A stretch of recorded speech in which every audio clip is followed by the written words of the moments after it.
So I'm just going to do a quick video showing how to edit some of the workflows that are set up in the dashboard.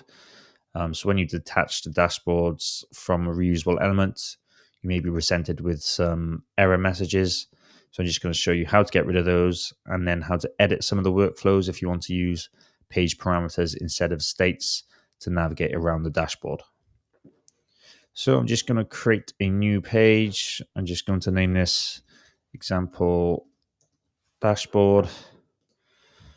And on the page, I'm just going to set the container layout to row. Width 1400, min height I will just set to 900. I'm going to come over and grab a dashboard from my reusable elements. So I'm just going to grab dashboard 1, drop it onto the page. I'm going to select min height as a percent and set that to 100. So this will help us achieve 100 vertical height of the page. Going to right click, detach reusable element. And then once that's finished detaching, you'll see some of the pop-ups are showing. So we just want to hide all of these pop-ups and group focuses in the left-hand panel.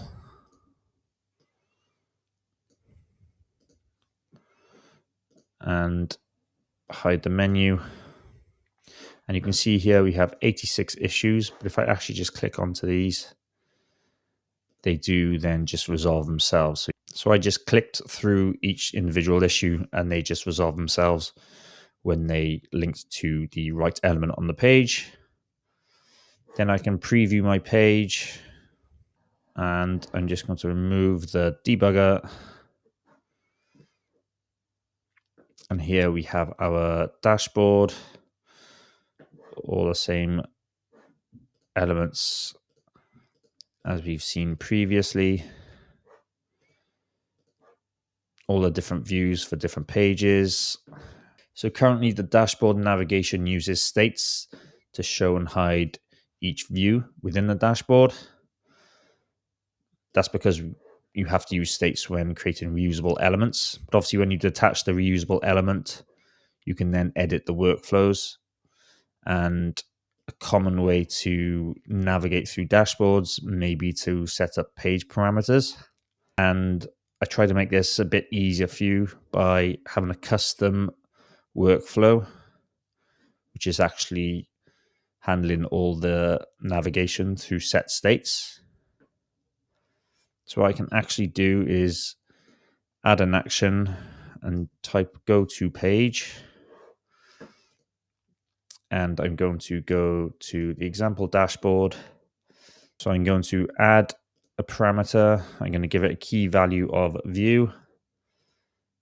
And I'm going to pull in the custom view value. So views display. So on this custom workflow, I'm setting a parameter which I've named as view. And that is a navigation option set. And then on the actual workflow, I'm going to set views display as my page parameter. I can go ahead and delete step number 1. I can rename to page URL as my custom event. And if I go to an example workflow, so when this element here is clicked, it's going to trigger page URL, and I'm going to feed it the option set of edit team user. So these are all my option sets. This custom workflow is going to go to the page and display that parameter that I'm pulling through. So you only actually need to edit one workflow if you want to change from states to page parameters. And then what we'll need to do is edit all of the conditionals on the various elements. So on this group dashboard, I'm going to type in get data from page URL. Parameter name was view, type was navigation option set. And then for the dashboard, I'm going to put in when get view from page URL is not empty. this element won't be visible. I'm just going to copy this expression. I'm going to hide my dashboard, and we just want to work our way through all of these groups here and change the conditionals. So when get view from page URL is, and this is going to be projects, this element is visible. I'm just going to copy this expression. Next group is, this is going to be view project. Then the group view project will be visible. On tasks, I'm just going to paste in expression, grab the tasks option set, the group generate. I'm going to paste in and type in generate, grab in that option value. Next group is sales. I'm going to paste expression, sales. Team is going to be team. Then profile will be profile. Support is going to change to support. Messaging, I'm going to update to messaging.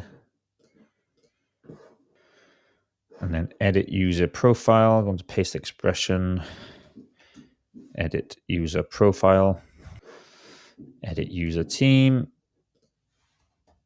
edit user team, edit user security. And this is going to be edit user billing. Next group down will be paste expression, edit user notifications. Then we have edit user integrations.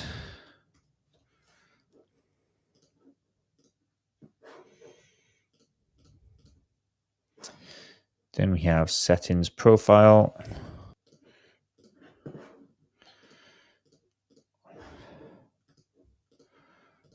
And that is going to be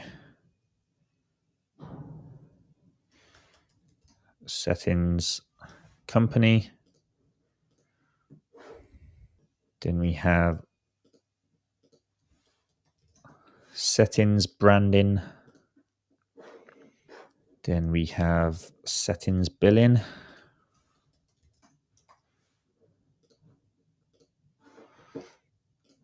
Hide. Then we have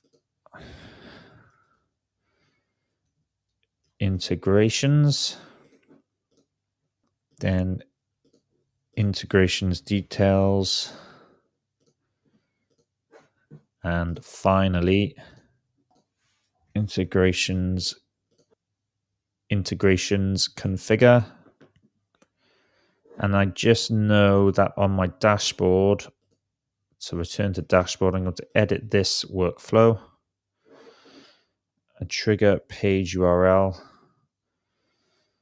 And I actually want to delete here and go to page and destination example dashboard, just because I have set the main dashboard group to be visible when there is no view in the page URL. So if I then put that workflow as go to page example dashboard, that will reset the page parameters and not pull in any of the option sets. So if I head to my page and hit refresh, so we can just test this out now and keep an eye on the URL. If I head to projects, you can see view equals projects, view equals tasks, view equals sales. And I will need to update these navigation items here in the nav bar. So let's do that now. So I can just copy the expression from the group, paste. So on the projects group, I'm going to copy the expression. On the projects button, I'm going to right click, paste expression, get view from page URL is projects, and then I want to add in or URL, get data from page URL, view, which is navigation, is view project.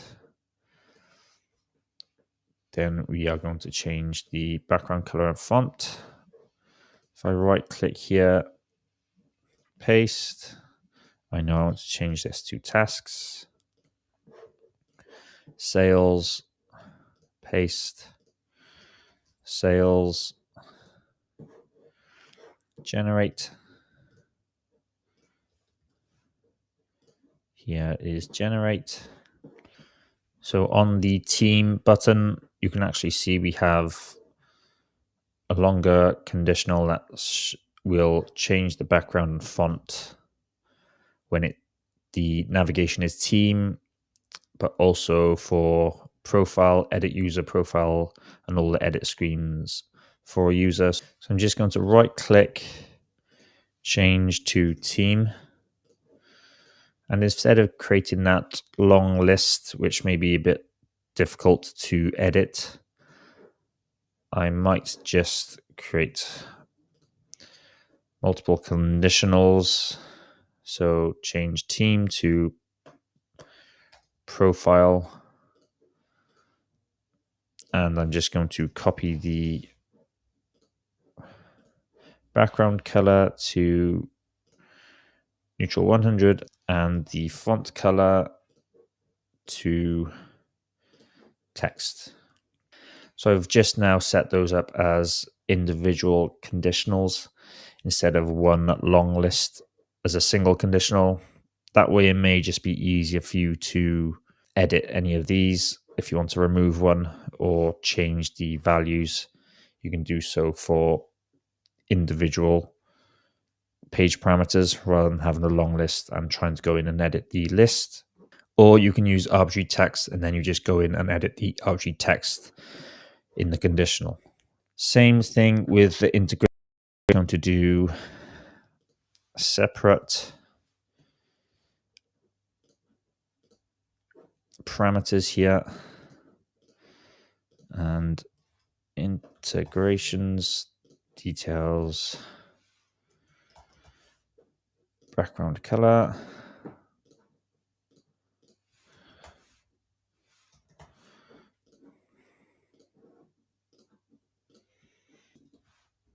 And configure background color is our 100 and font color is going to be text. Now we can refresh the page. So if we navigate through to projects, tasks,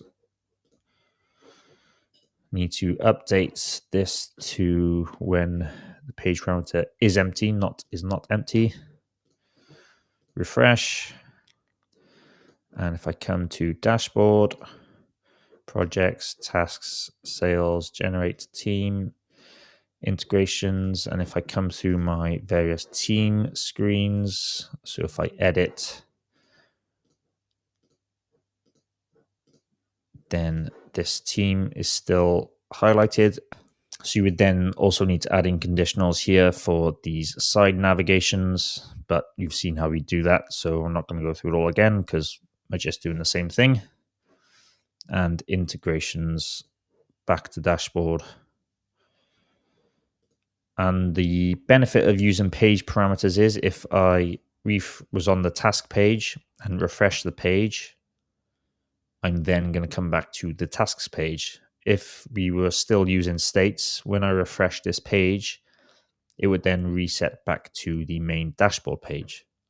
So that's why people tend to use page parameters, because when we refresh the page, we're brought back to where we left off. So I will leave in the example dashboard.